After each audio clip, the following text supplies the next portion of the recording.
Ce samedi 2 novembre, le ministre de l'Aménagement du Territoire, Mahamat Sile Keita, en compagnie de ses collaborateurs, s'est rendu dans les quartiers Sabengali, Ardebiouma et Farsha dans le 3e et 1er arrondissement pour superviser les travaux d'évacuation d'eau dans ces quartiers. Arrivé sur le terrain, l'équipe se rend compte du dysfonctionnement d'une grande pompe. Très remontée, le ministre a exigé que la pompe soit opérationnelle d'ici dimanche 3 novembre. Ce 2 novembre, le Conseil national des pétroliers a fait un don de vivres à l'état-major des armées du Tchad. Cet appui logistique et moral s'inscrit dans le cadre du soutien aux forces de défense et de sécurité engagées sous la direction du président Mohamed Rcd Bitno dans l'opération militaire Askanit dans la province du lac Tchad suite à l'attaque perpétrée par des assaillants de la secte Boko Haram dans la localité de Barkaram. Ce don est composé de 100 sacs de sucre, 100 bidons d'huile de 20 litres, 100 sacs de riz et 100 litres.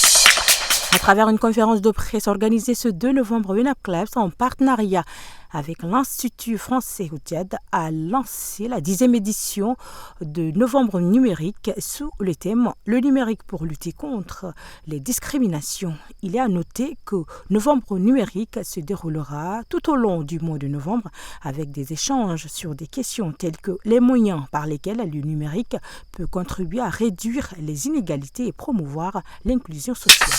Le coordonnateur du programme national de la santé numérique du ministère de la Santé publique, Nassir Idriss Adam, a participé du 26 au 31 octobre à Kigali, au Rwanda, au forum sur le leadership pour la santé numérique et aux travaux du sommet africain sur la santé 2024.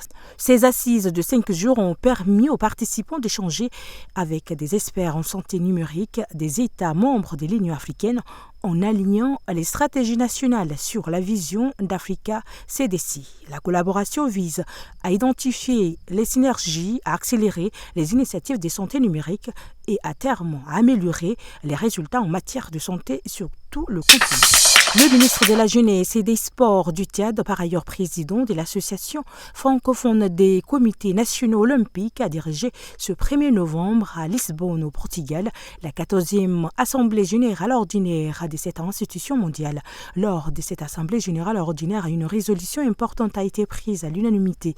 Et cette résolution permet au président de l'association francophone des comités nationaux olympiques et au comité exécutif de mener des actions et des activités afin de mobiliser des ressources pour booster et redynamiser l'institution internationale dirigée par le ministre de la Jeunesse et des Sports du Tchad, Abakar Diarmaoumi. L'Assemblée générale autorise le comité exécutif à proposer des réformes dans les statuts de la dite institution afin de la rendre compétitive. Et selon le dernier bulletin de l'Organisation internationale pour les migrations publié ce 30 octobre, la situation humanitaire au Tchad s'est détériore alors que près de 910 000 personnes ont récemment franchi les frontières du pays en quête de sécurité. Ce flux migratoire massif est largement attribué à l'escalade des conflits dans le pays voisin. Parmi ces arrivants, 222 743 sont des Tchadiens ayant fait le choix de retourner sur le sol natal. Ces chiffres déjà significatifs devraient continuer d'augmenter. L'OIM prévoyant qu'il atteindra 240 000 d'ici la fin de l'année.